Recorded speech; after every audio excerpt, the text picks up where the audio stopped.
نحمده ونصلي ونسلم على رسوله الكريم اما بعد اعوذ بالله من الشيطان الرجيم بسم الله الرحمن الرحيم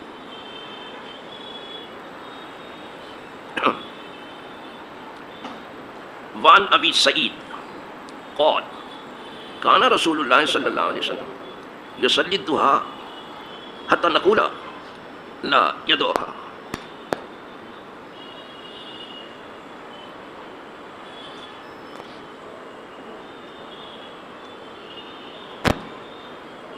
ويدعها حتى نقول لا يصليها رواه الترمذی. ترمذی شریف کی حدیث ہے، راوی ہیں جناب ابو سعید. کہتے ہیں کہ نبی کریم صلی اللہ علیہ وسلم چاشت کی نماز کبھی کبھی پڑھتے تھے تو لگتا تھا کہ اس کو چھوڑیں گے نہیں، اس طرح سے پڑھتے، اور کبھی کبھی بالکل نہیں پڑھی تو ایسا لگتا تھا کہ کبھی پڑھیں گے. یہ ہے حقیقت میں، یہی ہے. کسی بھی نفل کو حضور بہت زیادہ مضبوطی سے نہیں ادا کرتے تھے. تہجد کو چھوڑ کے، تہجد آپ کے لیے ضروری تھا کہ کہیں امت کو فرض نہ ہو، اس لیے چھوڑ دیتے. تو کہا حضور پڑھتے تھے چاشت کی نماز اور لگتا تھا کہ اب اس کو کبھی چھوڑیں گے نہیں، اور چھوڑتے تھے ایسا کہ لگتا تھا کبھی پڑھیں گے نہیں. بس یہاں سے ایک چیز جو بالکل سمجھ میں آتی ہے کہ حضور امت کو بوجھ رکھنا نہیں چاہتے، امت کا بوجھ اتارنا چاہتے. یہ سمجھ جس سے امت پر بوجھ آتا وہ چیز نہیں رکھنا چاہتے. یہ حضور کی سنت تھی. لہٰذا آج امت کا کام یہ ہے کہ جب کوئی بھی کام کریں تو دیکھیں اس سے امت کو بوجھ تو نہیں آئے گا.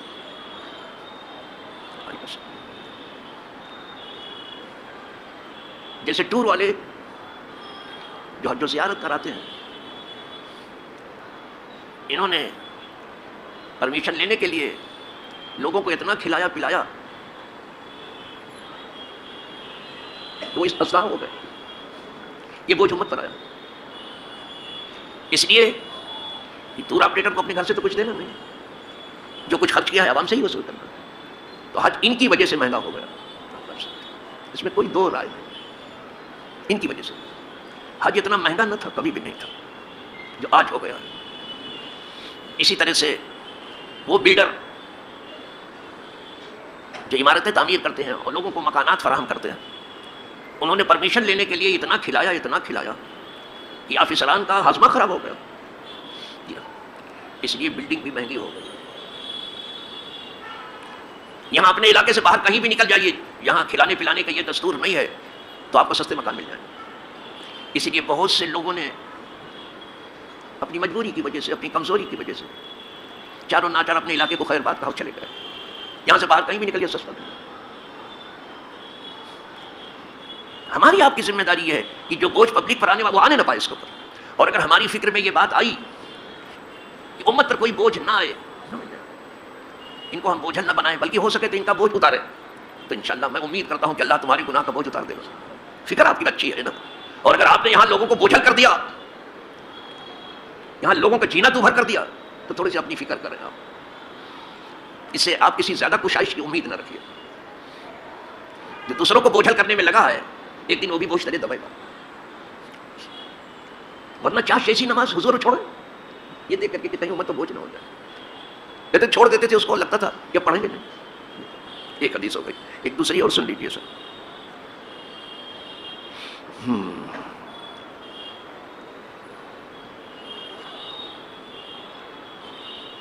وعن معرض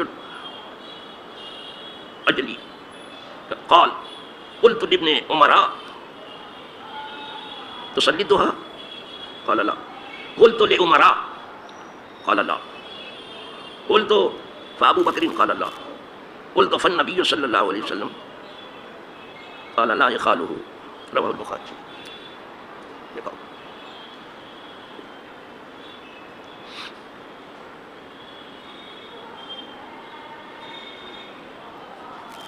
یہ مؤرخ اجلی کہتے ہیں، کتابی ہے. کہتے ہیں میں نے عبداللہ ابن عمر سے پوچھا کہ آپ چاشت کی نماز پڑھتے ہیں؟ انہوں نے کہا نہیں. سمجھے؟ میں نے کہا عمر؟ کہا نہیں وہ بھی نہیں. کہا ابو بکر؟ کہا وہ بھی نہیں. سنتے ہو؟ اللہ اس کا رسول چاہتے ہیں امت پر زیادہ بوجھ نہ آئے، لیکن یہاں بندے اپنے نفع کے لیے لوگوں کو اتنا بوجھ ڈال دیتے ہیں اتنا کہ جیتے جی وہ سمجھتا کہ میں قبر میں ہوں، جیتے جی اس کو دفن کر دیتے ہیں، کوئی فکر ہی نہیں ان کو کہ امت پہ یہ بوجھ آ جائے گا. حضور اس کا بہت خیال کرتے بوجھ. تو ابو بکر کو پوچھا کہ وہ بھی نہیں پڑھتے تھے. تو پوچھنے والے نے کہا پھر حضور، اب یہاں لبو لے جائیں کا مطلب کہنے کہ میرا خیال ہے کہ حضور بھی نہیں پڑھتے تھے. سمجھے؟ یہاں خیال بت یہاں یہ نہیں کہا نہیں کہا میرا خیال ہے، یعنی حضور زیادہ تر نوافل گھر میں پڑھتے تھے، تو اگر وہ پڑھتے ہوں گے تو مجھے خبر نہیں، لیکن میرا خیال ہے کہ ظاہر میں ہم نے نہیں دیکھا پڑھتے ہوئے. اب بات سمجھ میں آ گئی. بالکل برابر کیوں نہیں پڑھی حضور نے؟ اس کی وجہ یہ ہے امت کو بوجھنا ہے، امت کو فرض نہ. اب حضور کو مسواک اتنی پسند تھی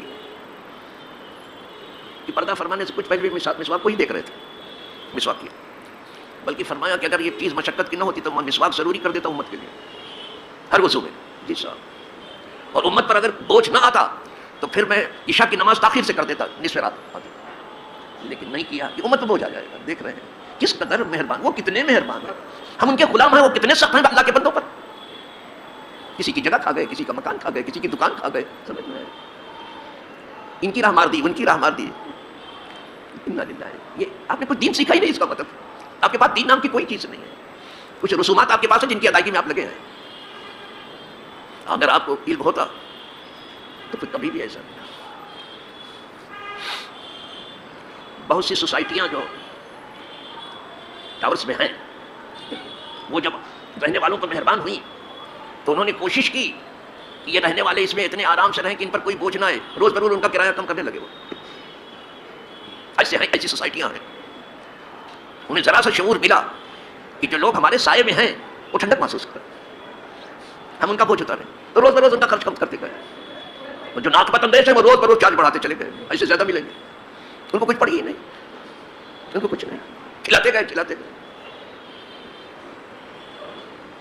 تمام انبیاء کی سیرت میں ہمیں جو چیز مشترک ملتی ہے، ہر نبی نے چاہا کہ میری امت کو زیادہ بوجھ نہ آئے. اور حضور تو سید الانبیاء ہیں. تمام انبیاء کے ساتھ ہر نبی نے چاہا کہ میری امت کو بوجھ نہ آئے. بوجھ کو دفع کر دے. کیا حضور کو ضرورت تھی پیٹ پر پتھر باندھنے کی؟ ضرورت تھی؟ نو.